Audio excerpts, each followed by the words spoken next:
Hello and welcome back to another episode of Politibabble. I'm Oliver Sykes and today I'm joined by... Archibald Elliott.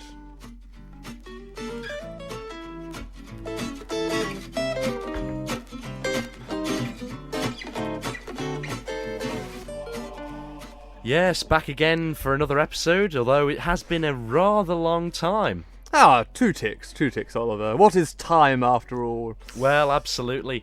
Happy New Year to all our listeners. Yes. Merry Christmas probably too. Yes. We missed that one as well. Yeah, yes. awful lot of things. Yes. It's good to be back, but yes, I suppose that's just the way. I think when I sort of came to Politibabble, we went a long succession with doing weekly kind of, and now we just hop into your lives every now and again. Yes, with the golden tidbits of verbal information that blesses your ears. Indeed. So this week's episode, we're going to be discussing the notion of individualism and if it has gone too far. Yes. So Archie, I think you've been the sort of the bearer of this topic, so please tell our listeners about individualism. Well, when I sat down at after lunch today, I was very organised and planned this many months in advance. I sat down to think very much about this question on if individualism has gone too far. And I think it's important to bear in mind, we're not asking if individualism is good, but merely as if individualism has gone too far. Already a mouthful to say, so perhaps it has. And it requires two definitions, really, to start to tackle it. Both the definition of individualism and the definition of gone too far. And Oliver set me the marvellous task of having to define these, for he said it's your own fault. Well, no, I put this topic here. So anyway, individualism, I'm going to say in one sense at least, and I may bring in some other senses afterwards. Oliver's more than welcome to as well, because a definition can't be limited to just a single entity. In one sense, it's that the individual in all regards is paramount to anything else. Do you think would we work with that? Yes, yeah.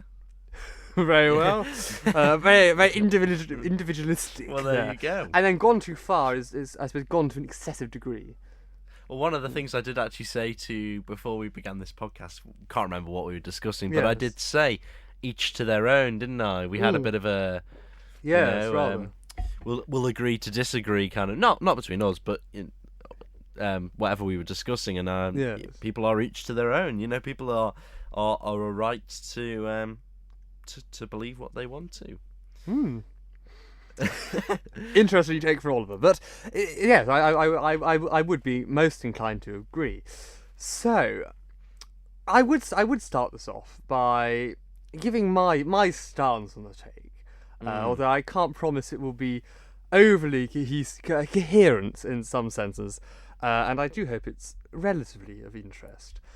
So we've approached now the definition of both individualism and gone too far, and I see at least four spheres really in which people, i.e. ourselves as entities, operate within: the inner self, which is the individual; the family, which is a larger unit of that individual; society, which is again a larger unit of the family. As Mrs. Thatcher would say, we should really treat the country like we'd treat a household, even with a mother might balance the books and so forth. And then we've got the world at large, which is kind of this global aspect to it, which is all of humanity.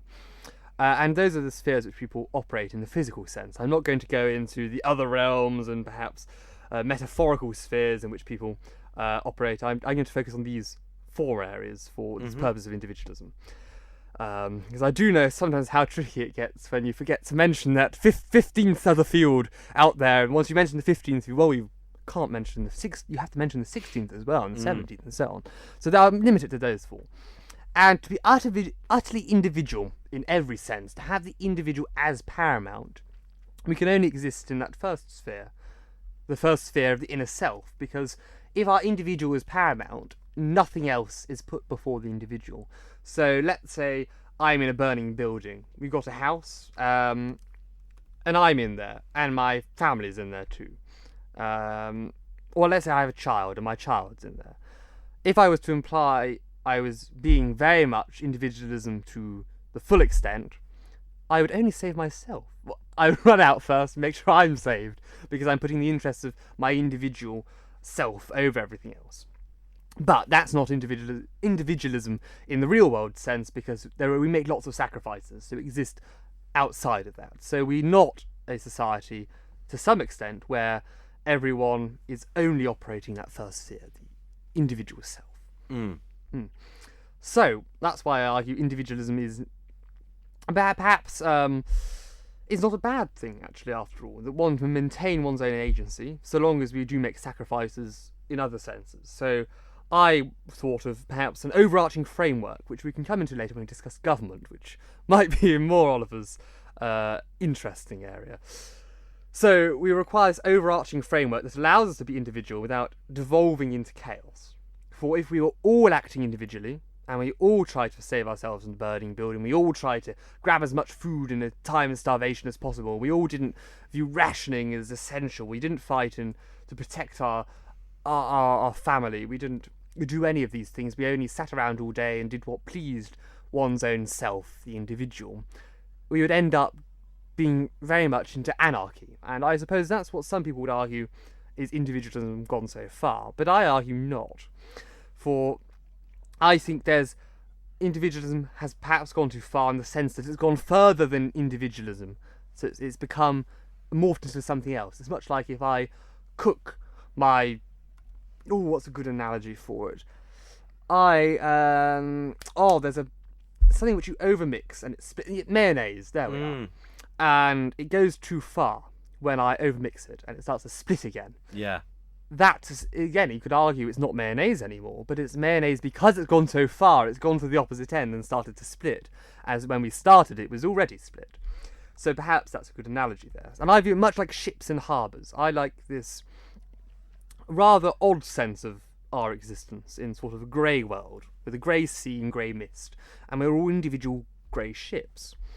And we're anchored down. And those are the anchors which defy the individual, so sort of perhaps universal truth. And if we were to be entirely individual, we wouldn't have anchors. So in the storm, and when the storm comes, we'd all smash into each other. But with these anchors, and arguably the sacrifices and universal truths, we override that aspect of the individual. So, we have to move on to, I suppose, individual truths. Yeah. Yes. I suppose an interesting point of this is the idea of we're humans are altruistic. Yes. And also, well, that's the other thing. Are we out for ourselves? And then you've got the idea of what's it called? What was I looking at then? 1 second. Us being egotistical. And I suppose in the whole sort of aspect of individualism relates very well to sort of liberalism, doesn't it? And that idea. But anyway, you crack on. But then I suppose, with that sense, are they not two similar sides of their own coin? For if we are to be egotistical, we're putting the rights of my individual over others, but we're not supporting others' individuality. So is that then, I suppose, individualism in some sense, or is it not individualism? But we do come on to that, I think. I think we come on to that. I'm frantically scrolling down my note-taking. School life's an interesting point of that, isn't it? You're one to look out for yourself and, make sure you do about yourself, but you're there to also look out for others and teamwork and other things like that. I would have said you're there to conform to a system. Perhaps, yes. But individual truth, I think, but again, that shows perhaps it comes into our realm of individual truth. You have your own truth, I have my own truth, or do we? Because I believe there's different realms of truth, and I'm going to use much the same areas. There'll be more truths than this, and there's things that come out sort of, they're called meta-truths now, and all sorts of weird and odd things in a philosophical sense. But our realms of truth, if we use the realms earlier, which we discussed, spheres, the individual self, the family, society, and universal, we have individual truths, and we also have universal truths. So I think that people do have an individual truth, but that exists only in the areas where there isn't a universal truth. So universal truths, I put things such as right and wrong, good and evil, up and down, and so forth. Those, I think, are universal truths. And when our individual truths start to circumvent that, start to smear it over and masquerade over it and overturn them, that's where I think individualism goes too far. And that's, I think, where I can start to answer this odd question of if it has gone too far.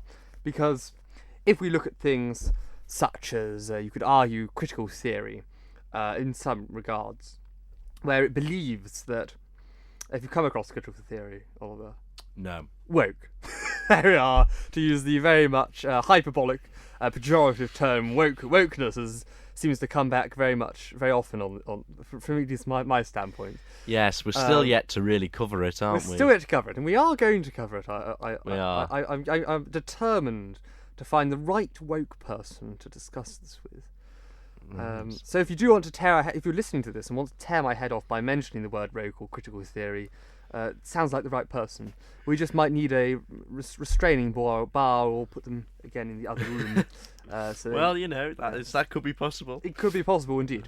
So that's where I think critical theory comes in, because it's saying that the truths of the individual are more important than the truths of the society, and saying that, yes, to you, maths can be racist, for example, that 1 + 1 might not equal 2. It might equal 3 to some people, and to some people it's right that it equals 3. And there's a wonderful sketch I saw on it.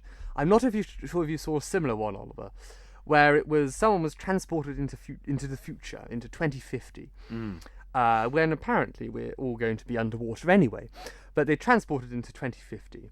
And they were in school age, they went into school, and they were handing in an assignment, and they produced some sort of university dissertation set of work, and they were given a B+ or something, and the other person who produced something like 1 + 1 = 3 was given like an A+ or something. It's an American spoof, purely because he had all of these affirmative action points.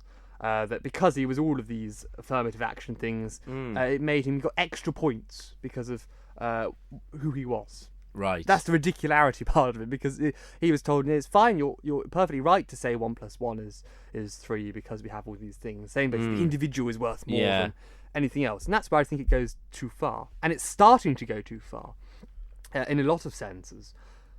I am now going to say, however, something very contradictory. All right. If someone is not, it's contradictory to what I've just said, that it's gone too far. Because critical theory, I believe, masquerades as promoting the individual. Because it doesn't promote the individual. It promotes certain groups and says their ideas work better than other ideas.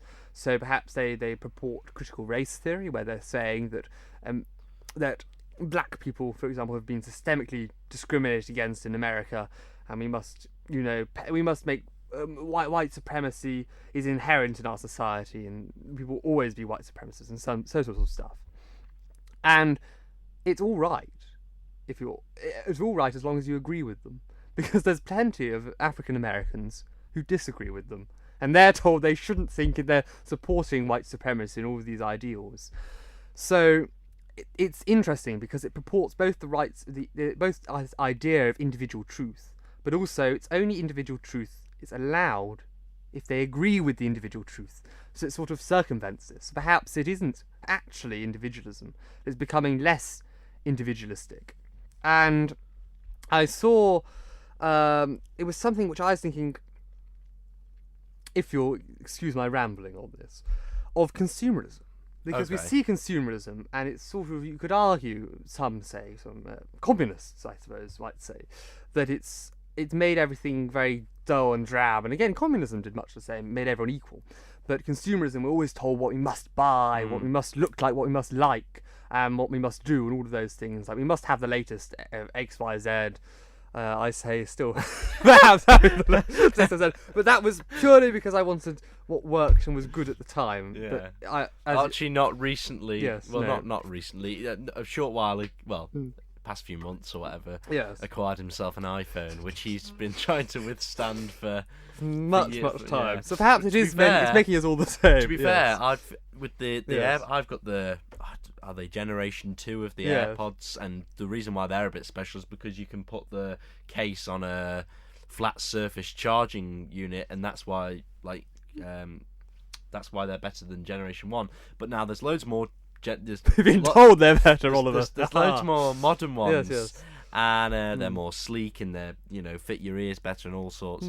And everyone I see now and I'm like, crikey, I thought only a few people got them, but maybe as the price has sort of come down, a lot more people do, and it's like, do I need them? But my AirPods work just as well. But that's that's I suppose retaining a more thinking for oneself, being an individual. But there's a lot of people who don't. They're told they need it, therefore they go out and get it.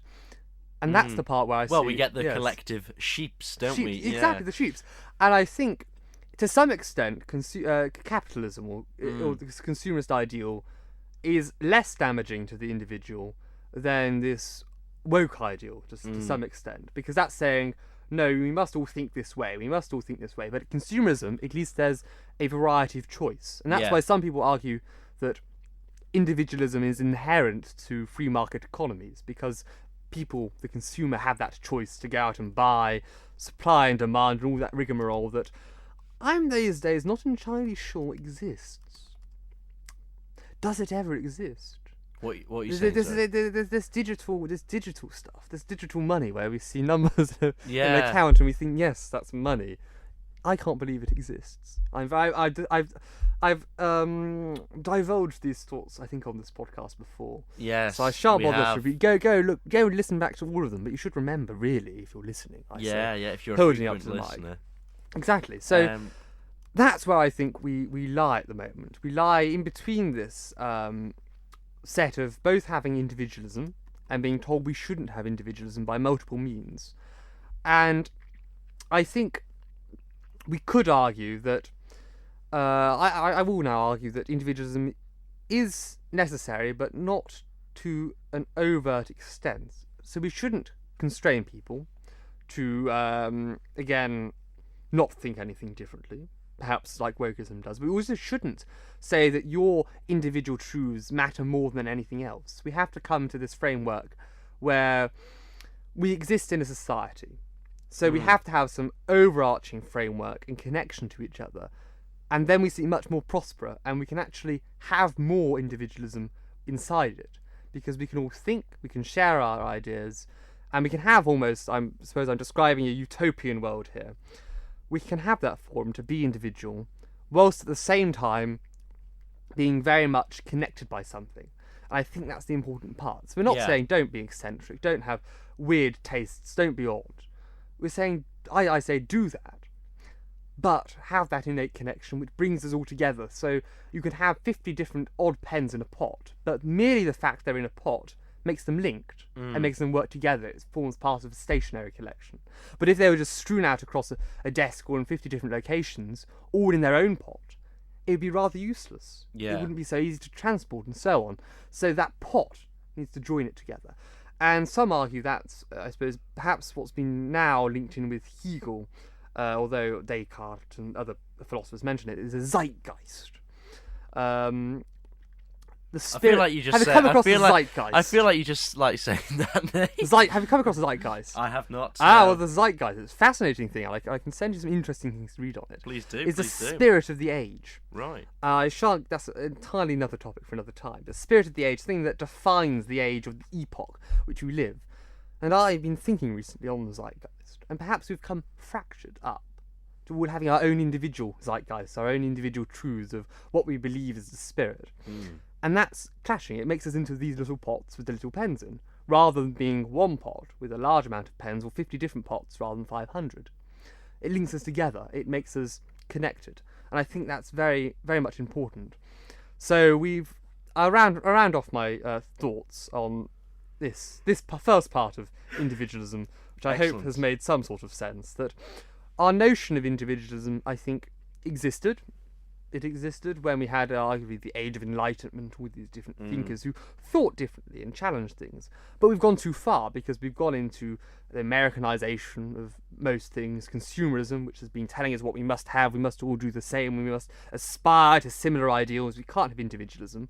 But individualism has driven that because it's made people create a lot of things, and by creating a lot of things, by virtue of creating things, people want to give them to make other people like the same thing as them, so their thing grows, and it's arguably sparked it by being individualistic. It's made a new form of control over people.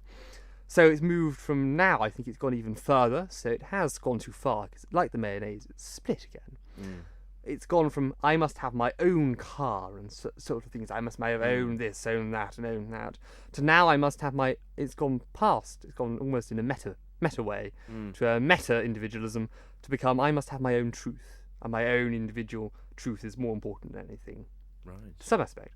So individualism is important. So you believe it has gone too far? But I think in a sense it's gone too far because it's gone to a point where it's been unrecognisable because people have expropriated this idea of individualism across.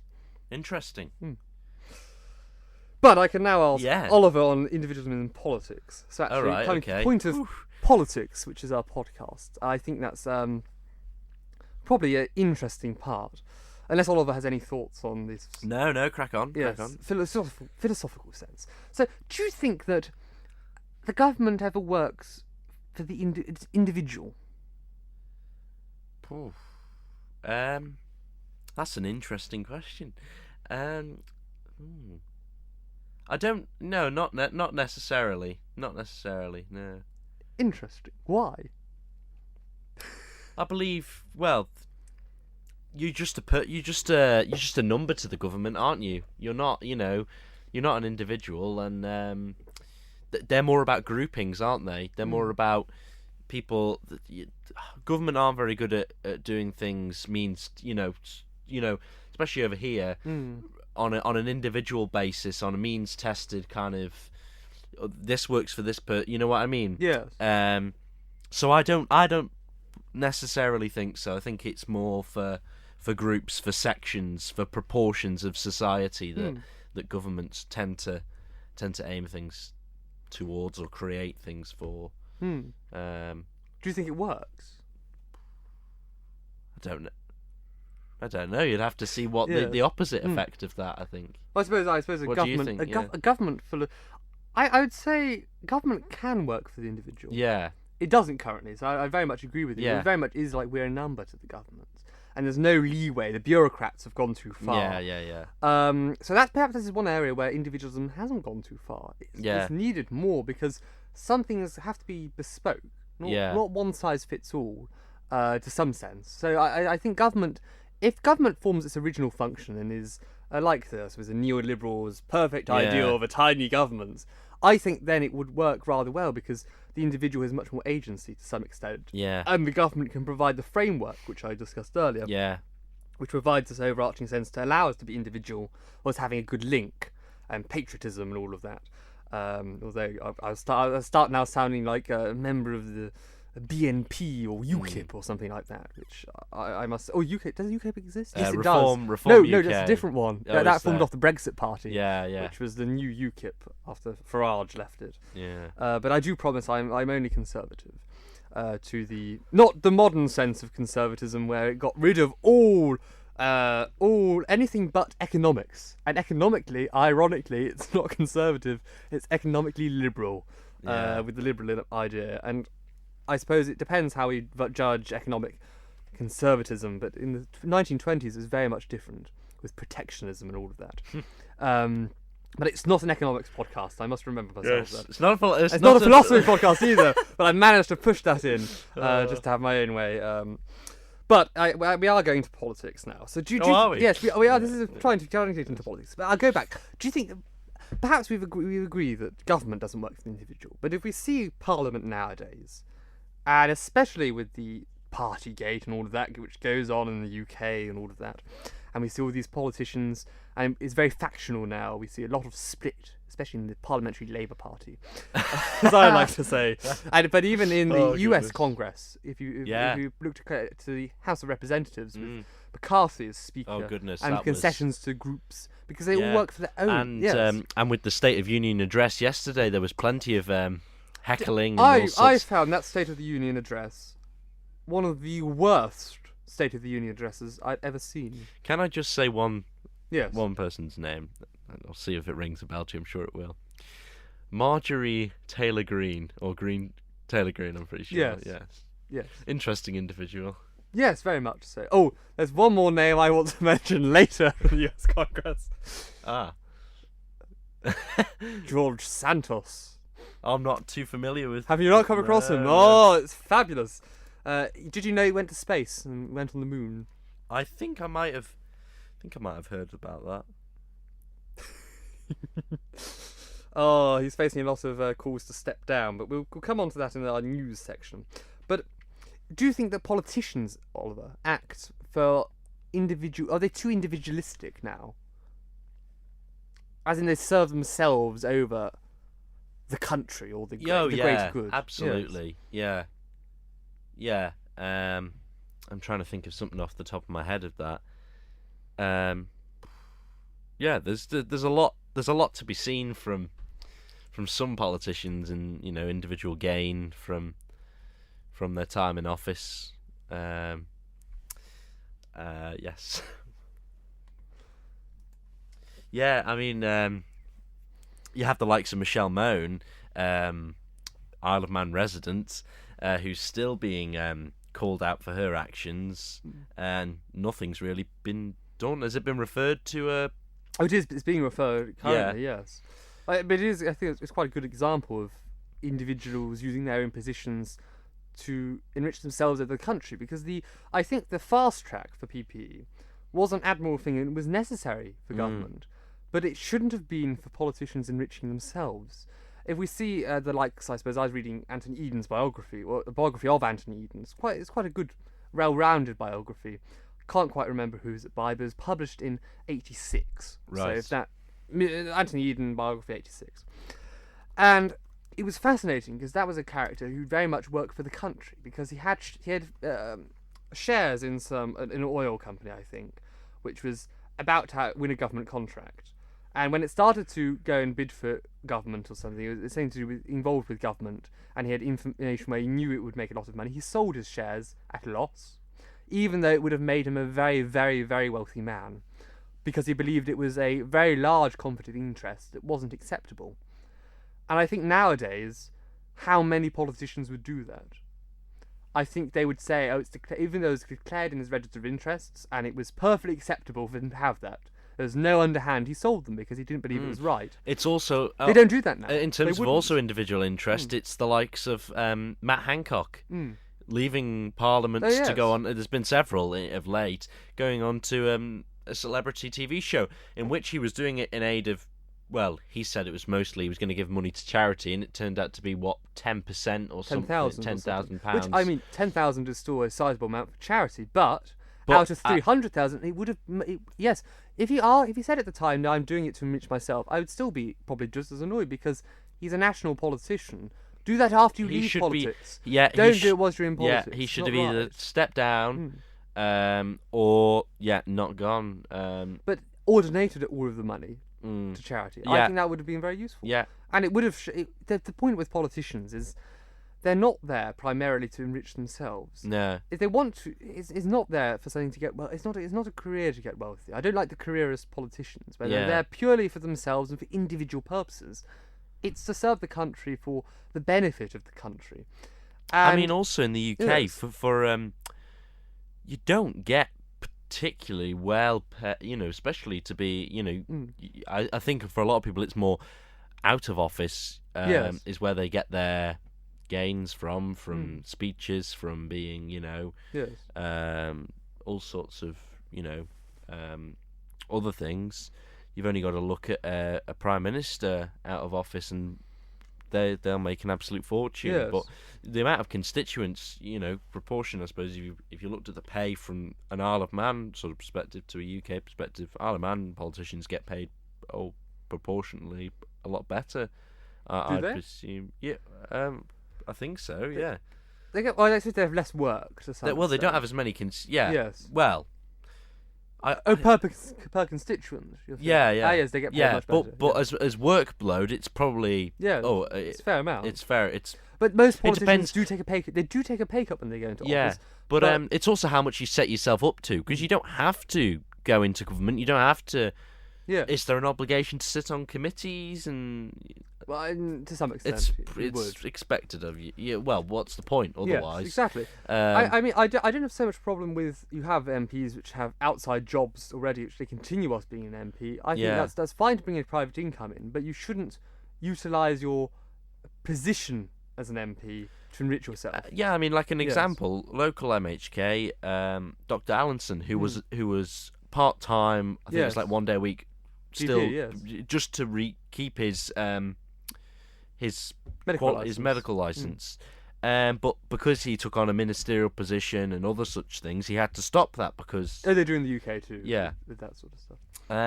But that is him doing a second job, but not for his own gain. But I think that's quite the opposite. But that's where perhaps individualism has gone too far in politics, because politicians are much more about themselves rather than the larger country scheme. And we see even Labour, like at the moment, very much parade their large, we're wanting to help the people, we're the party of the people, and so on. I don't think it's any better there either. You see, it's just because they're not in power. It's because they're not in power. That's why. But they would be. They would be right. I believe there's nothing really overtly different. I spoke about this in when I went away for my sort of interview kind of thing, and I said about if you present a story or whatever, what would it be on? And I said, it'd be on the sort of investigation into what's going on inside the Labour Party. Is the Labour Party just as fit to govern as the Conservatives?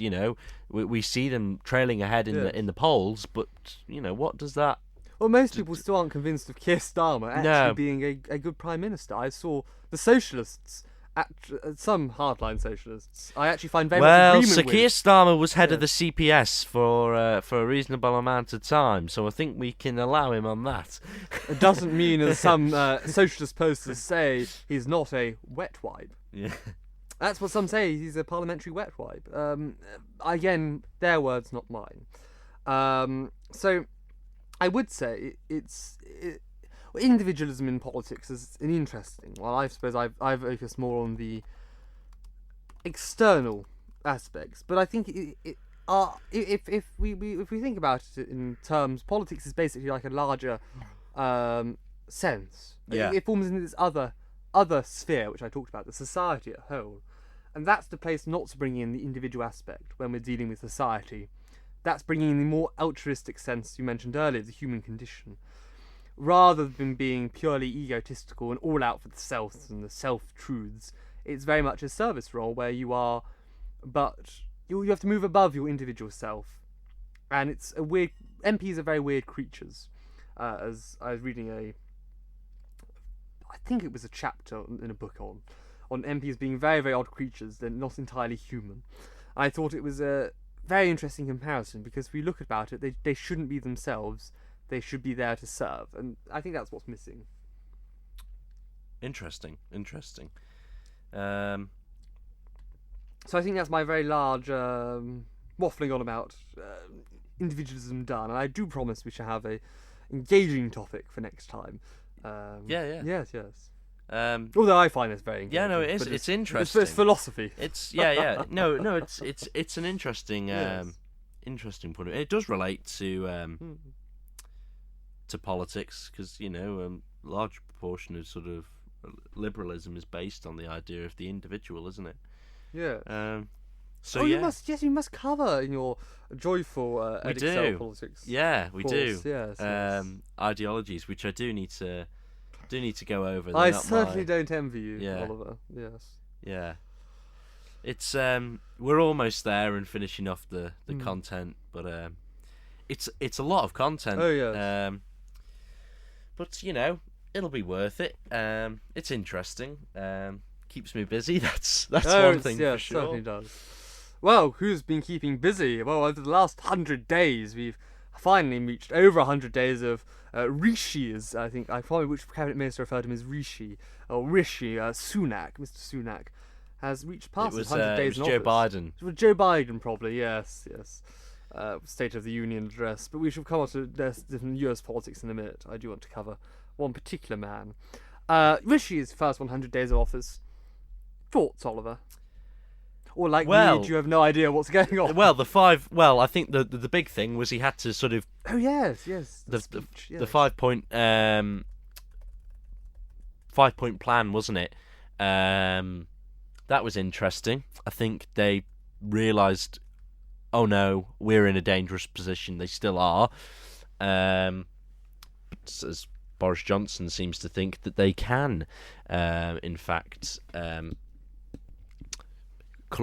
crawl back to victory in this. With Boris in charge, we might be able to, Oliver. As Nadine Dorries is saying, on her, I can't remember what talk show it was that she's now somehow hosting, saying, "Oh yes, Boris, oh yes, we need you back." How can someone with an 80-seat majority after 3 years following that be kicked out? It's a disgrace. But no, Rishi. I mean, I watched sort of parts of his Piers Morgan. Was it the 100 Days? It was the Piers Morgan 100 Days interview. That was interesting. But I think on the whole, he didn't have a great start with Suella Braverman being put. Oh yes, I quite like Suella Braverman. Wow. Braverman, yes. Yes, and then obviously. Wow.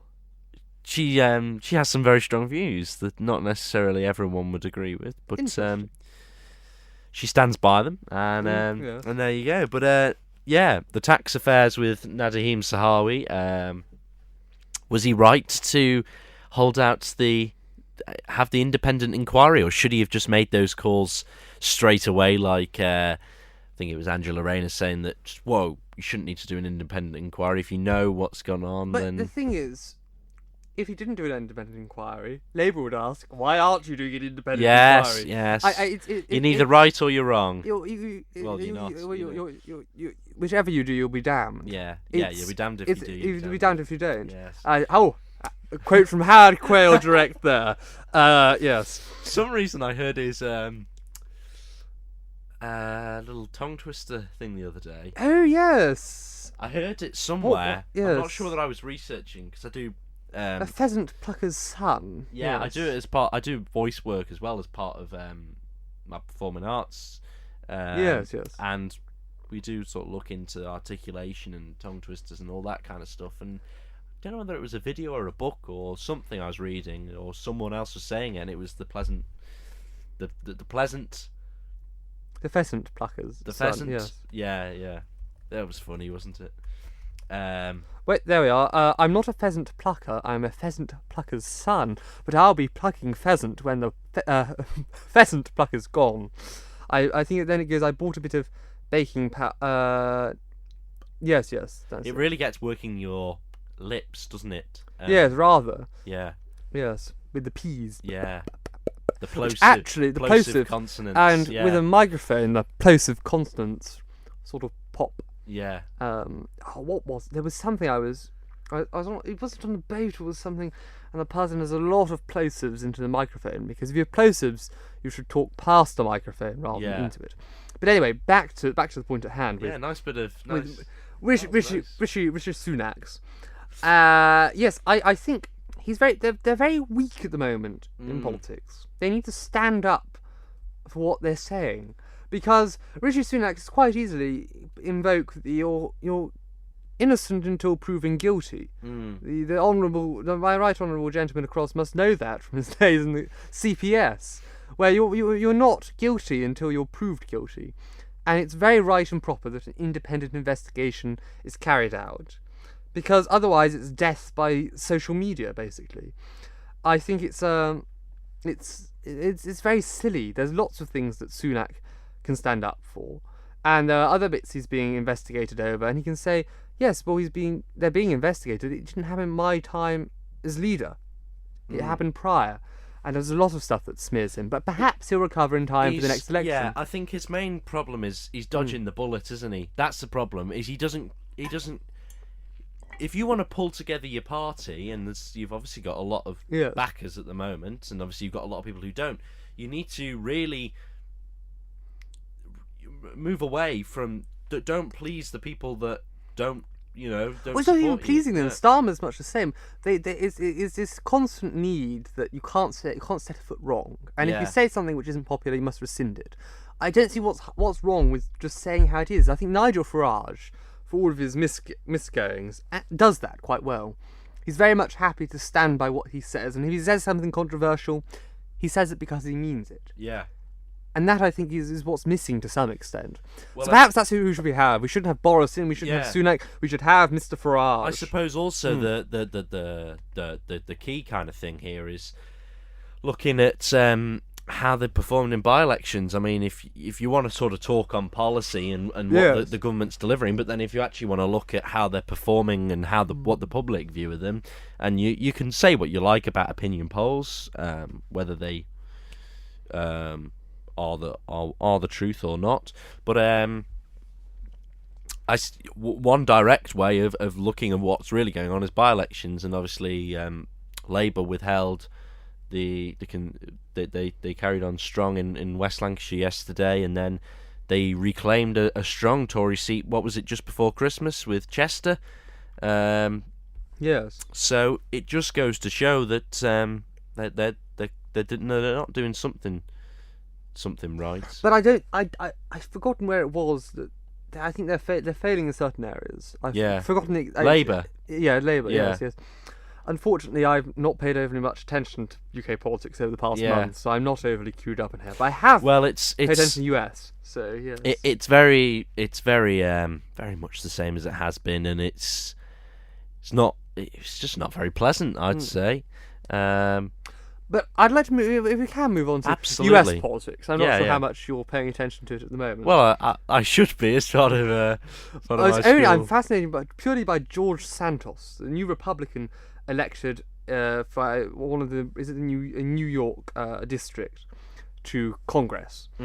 And he basically has told a lot of lies, it's emerged. He lied on his CV, he's lied about his job, some people he lies about his name. It's quite shocking how far he goes. So here's some of the lies, for example, he's told. He lied about where he went to high school to start. He said that he attended the Horace Mann School in the Bronx in his first year of high school, but had to leave it because his parents fell on hard times. But a spokesperson from the school said there's no evidence he ever attended there. It also says, apparently, that he's lied about appearing on Hannah Montana. Probably, it wouldn't surprise me. There's a funny start to a Vanity Fair article which said, which was quoting these few things, that George Santos claims he won gold at the '76 Olympics. George Santos says he discovered the cure for polio. George Santos told voter he fought in the Revolutionary War. If you opened up the internet and saw any of these headlines at the New York Times or BuzzFeed or anywhere else, you probably wouldn't be surprised. Purely because of the ridicularity which he's got. Another one was that he lied when he graduated from college. He claims he graduated with a degree in economics and finance from Broach College in 2010, which suggests that he could have made it through the 4-year programme into 2 years if he actually graduated from Horace Mann in 2008. So it's just hilarious how much his lies don't make sense, and that's the funny part. And he says that he worked at Goldman Sachs and Citigroup. Both said they had no record of his employment. He's on his disclosure for his finances. There's lots of irregularities as well. Goodness me. There's basically not everyone thinks he earned the money legitimately either. He lied about founding an animal charity. So he founded I think he allegedly swindled a disabled veteran whose dog was dying by setting up a GoFundMe and taking the money for a campaign. It quite literally sounds something out of a comedy show. but it's real. Effectively, that's unbelievable. It's hilarious. And a man called, this is his alter ego, Anthony Delvolder, said he would help raise this man funds, and they put GoFundMe, and then he refused to give the money to Osthoff, whose dog died a year later. Apparently, according to Politico, he ripped off an Amish dog breeder with a bad check. It's unclear. He claimed at one point his mother died in 9/11. At another point, he claimed she'd survived 9/11. His mother didn't die anywhere near 9/11. She died afterwards. He also claimed that she passed a few years later when she lost her battle to cancer, and some people, it was about 15 years after 9/11. So it's very odd. Very odd. And he said his grandmother was a Holocaust victim as well.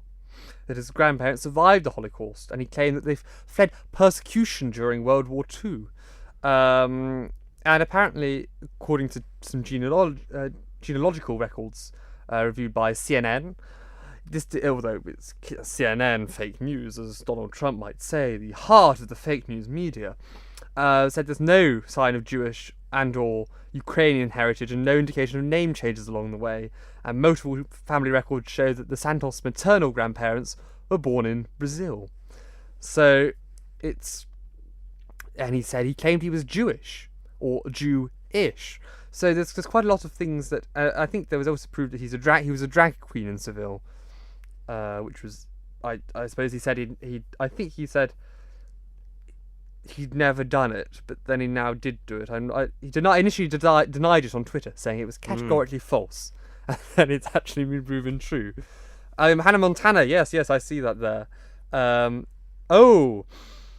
Wikipedia bio of Anthony Delville is how it's linked, Oliver.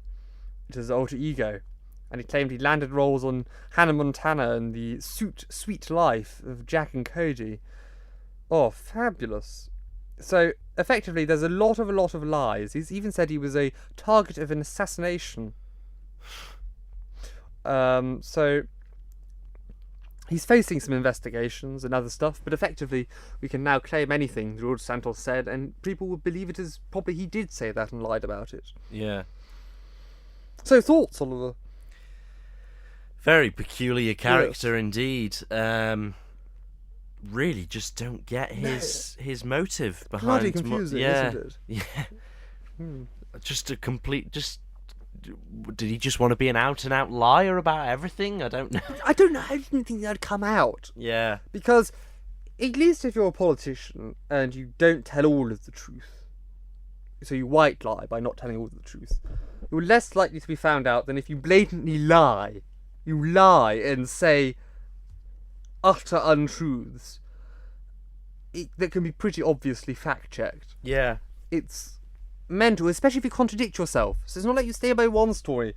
My mother died in 9/11. No, your mother also survived 9/11. Your mother also died of cancer.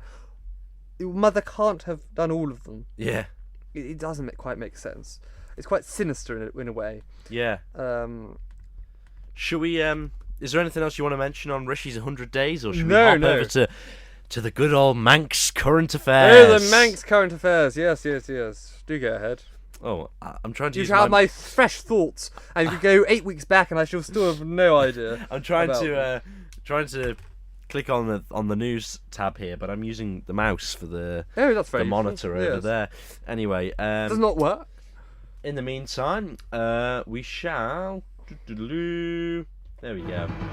We shall have a little look at the Manx current affairs.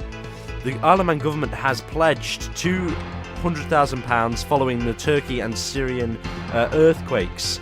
The planned teachers' strikes are called off. The TT is not being directly impacted by the Northwest 200 cancellation. And on top of that, there's going to be a notification for new planning applications. Neighbours will be notified, and there will be an increase to the DOI's vehicle tax. That's all on Manx politics this week. Just a brief look. If there are any others that I see that come up, then I'll have a look. Yes. The road tax is set to rise by 10%, and it's the first time that electric vehicle owners will have to pay road tax as well. That's interesting. So there'll be a minimum annual charge. I think it's quite a high minimum annual charge, because I remember, I think on my past car, I don't think I paid £65 on it. I think it was less. I have a feeling it was less. So. And I think there's also a new thing where you'll be able to pay every 6 months or something on the car tax, instead of paying a yearly figure or whatever. The thing on the car tax I don't quite like is if the car tax was paying, I use the road, and thus the roads are in an immaculate state, and that's why I'm paying the tax. It's ring fenced purely for road improvement. It's not, and the roads are in a dreadful state where I live. Yeah. So I don't exactly get what I'm. I mean, the road into Douglas, which is supposed to be the number one route on the Isle of Man, because it's from the airport. You have lots of business people and going into the road. Yes. They're appalling. Exactly. They are absolutely atrocious. And yet we pay road tax, and now they're going to increase road tax for electric vehicle drivers. But that's why we'll be lucky to know that Mr. Peters will be standing up for this, because he's a firm believer that I'm pretty sure he's a firm believer that if we're paying road tax, then money should be going to the road. He'll be happy that the electric cars are paying though. Yeah. Well, absolutely. I mean, he's a motorcycle enthusiast. I saw the other week that he was allowed to drive a bus van and bus the other day. Yes, I saw that too. Randomly, I was on Facebook, so that's why I saw that. Yes, but yes, the roads need to be improved. Yes, rather. Yeah. They're absolutely dreadful at Pleasance. There's a lot of the places. It's also just bad management. They could be done. Lines just gone. I can't remember if I was reading something about over here, or if it was the UK or something like that. And they're going to devolve the road fixing aspect of it. All right, to local authority. Well, what they want to do over here is, as they once had it, they had parish gangs. I thought that was much better, because it could be done, reported, and it's done. Yeah, much better. Couldn't be done. Everything would be done there and then. Exactly. Because they used to do the gullies, they used to do the drains, and used to be much better. It's come back since mainly the Laxey flooding has sparked all this, because a lot of problems would have been fixed if they're known to be flooding. All right, we're going to go out. We're just going to do all the drains. I walked on another DO. I think the prom. I walked on it the first time in literally forever. Yesterday or something. It's a lovely walk, isn't it? I miss the old prom. I'm very old. I don't like the new asphalt. Right. I don't like how the horse tram doesn't go down the middle. Really? It was a bit of a road hazard, though. That was the fun part of it. It spoiled all the fun in the summer months when when the horse tram ran. It was part of the party. And at TT as well. And bikes everywhere. I wouldn't be so annoyed if it didn't run all the way to the sea terminal. That's where it should run to. But well, now it's going.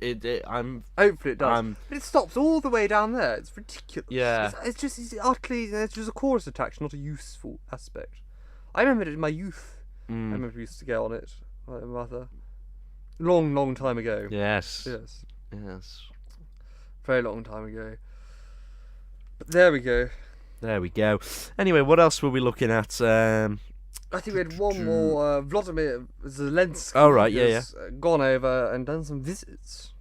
Did you see there was a video which was of, I think he's meeting at the Elysee Palace with Macron and Chancellor Scholz. I Germany. have not seen that. And no. Chancellor Scholz walked in front of the not walked in front, but walked to Zelensky's podium, and Zelensky came in afterwards and said, "I think you have my flag," because the flags were behind the podium. So that's quite funny. Right. Yes. Yeah. Reminds me of similar thing about walking in front when Donald Trump, didn't he walk in front of the Queen when he wasn't supposed to, or something? Oh yes. But that's a larger protocol. That's a very large faux pas. Indeed. So I think that's all for this week, folks. I hope you've enjoyed listening. We do tune in for the next one, which we do hope shall be coming to your ears on your platforming devices very soon. Absolutely. And if you do want to go back and listen to any of our previous episodes, like we did mention today, we did make reference to one episode which I'm not sure we could quite remember, but you can go to manxradio.com/podcasts, /Politibabble. That is manxradio.com/podcasts/Politibabble. And if you do in the meantime have any comments, queries, or if you've been absolutely thrown into an existential problem by listening to this podcast, do get in touch, and we shall be more than happy to assist. You've been Politibabble.